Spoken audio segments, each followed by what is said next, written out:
अस्सलामुअलैकुम वरहमतुल्लाहि वबरकातुहू। आज का हमारा टॉपिक है किस्सा सैयदना आदम अलैहिस्सलाम का पार्ट नंबर 2। चूँकि फ़रिश्ते तख्लीक़ आदम के मकसद से नावाकिफ़ थे, इसलिए अल्लाह ताला ने इरादा फरमाया कि तख्लीक़ आदम का मकसद और फ़रिश्तों पर उनकी फ़जीलत व बरतरी वाज़े कर दी जाए। तो अल्लाह ताला ने सैयदना आदम अलैहिस्सलाम को छोटी बड़ी तमाम अशिया के नाम सिखा दिए। उन अशिया को फ़रिश्तों के सामने पेश किया और अल्लाह ताला ने पेश किया और फरमाया, बताओ इन अशिया के नाम। अगर तुम सच्चे हो अपने ख़याल में तो फ़रिश्ते उन अशिया के नाम ना बता सके, खामोश रहे। वो नहीं जानते थे कि उन अशिया के नाम क्या हैं।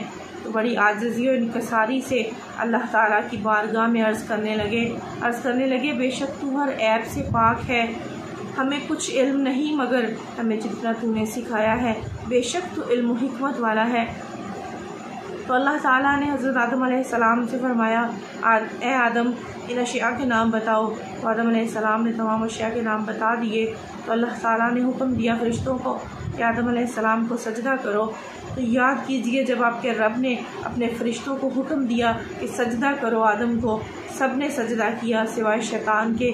उसने इनकार कर दिया, मग़रूर तकब्बुर किया और वो काफिरों में से हो गया।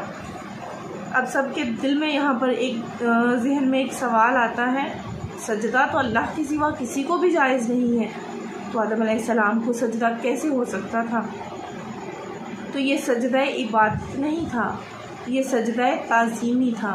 सजदा इबादत अल्लाह के सिवा किसी के लिए जायज़ नहीं है। और सजदा ताज़ीमी जैसे हज़रत यूसुफ़ अलैहिस्सलाम के भाइयों ने आपको ताज़ीमन सजदा किया था, इसका ज़िक्र वाज़े ज़िक्र हम यूसुफ़ अलैहिस्सलाम के वाक़े में करेंगे। तो ये सजदा ताज़ीमी था।